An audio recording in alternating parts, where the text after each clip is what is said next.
In lieu of announcements today, I would like to bring your attention to the fact, as you notice in our memorials, that today we are remembering and praying for the souls of all those who fell asleep in the Lord, either in the womb or early infancy. Tomorrow, our country recognizes National Pregnancy and Infant Loss Day.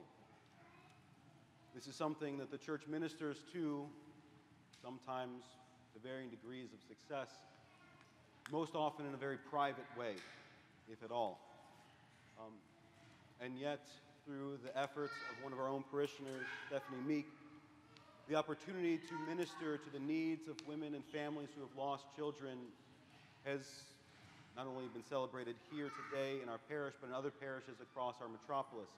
And it's through her fervent work to bring the healing grace of Christ to as many people who have suffered similar losses in their life that today we not only celebrate a memorial service, but I invite Stephanie to also address our parish and to speak on this topic and how we as Orthodox Christians can love and pray and support those families who've lost young children.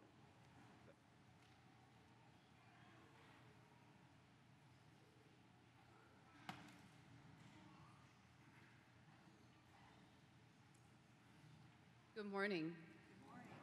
Each year, prior to the celebration of the glorious resurrection, we hear Christ's outer words that perhaps we have all felt at one time or another.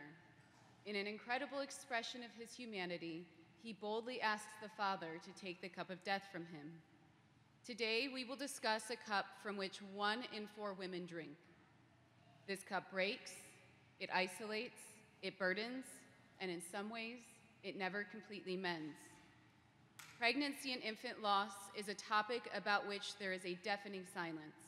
A recent study showed that nearly 20% of women who suffer a stillbirth or miscarriage will endure symptoms of depression for up to 4 years after the loss. The pain itself never totally resolves. In this storm, there are few places to turn. Until now, it is all too uncommon for families to search out Christ as a lighthouse for direction. And so, we suffer in the desolate solitude of grief. In an organization that is historically patriarchal, the static of silence is amplified. Today, we will honor the voices of women and families who suffer the grief of little lives lost too soon. Today, we embarked on a journey of normalization. Today, we honor the reality of souls lost prematurely, leaving behind first heartache and then a connection unbreakable to the divine. Tangibly, we also took the first step in unveiling the grief that mothers and families face for a lifetime. Today, we said the names of our beloved children before our community in hymns for all to hear. Many of you know that 1 year ago, my beautiful daughter Naomi died and was delivered at 21 weeks gestation. Fittingly, Fathers Panayoti and Cosmas graciously dedicated today to remember pregnancy and infant loss in unison with our country, who will commemorate tomorrow. As I reflected on this milestone in conjunction with today's gospel, I had a revelation. It is in the good soil that the roots of faith take strongest hold. But notice the soil. Its formation is tumultuous, created by decaying organisms and grinding earth, necessary for the development of the nutrients that allow healthy fruit to grow. Think then of the losses and suffering we commemorated today. The suffering fortifies our foundation that stabilizes our faith and allows us to grow. Mothers and families who brave the namelessness of losing a child far too soon feel isolated. Friends and loved ones struggle to find words. Without intention, we often offer insensitive pacifiers to take the place of the Iron Curtain of having never known that loss. And when we turn to the church, it can feel equally confining. A church established millennia ago searched to find words for families in pain. Sometimes these words unintentionally perpetuate that hurt. Thanks to the many women who comforted me in my loss, and the compassion of our priests, we will begin the heavy task of turning that tide. As we celebrated today's memorial, I hope you took a moment to look around the room. You would have found women recognizing their own grief in the place most fit to protect us. You would have found husbands embracing their wives, supporting them through an agony that only dulls over time. Many of the children who were remembered today died decades ago.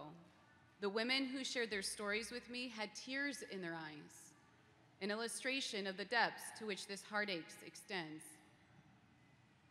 Given that when we say church, it extends far beyond the walls of this building and envelops our homes, our communities, and our hearts, we have a duty to hold each other and support each other.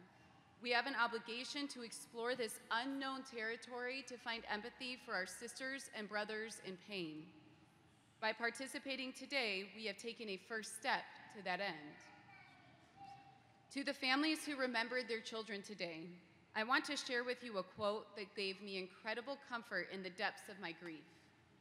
St. Paisios shared with us, "Children who fall asleep in the Lord at an early age go straight to paradise, like the angels.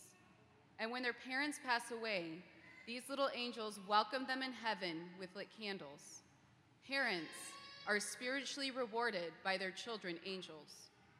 On behalf of my family and all the families who submitted names for today, and for those who may not have been able to find the strength to do so, I thank you for opening your hearts and your prayers to us. Thank you, Father Panayoti, and thank you, Father Cosmas, for making space for this important moment. May our little ones pray for our salvation so we have the chance to hold them yet again.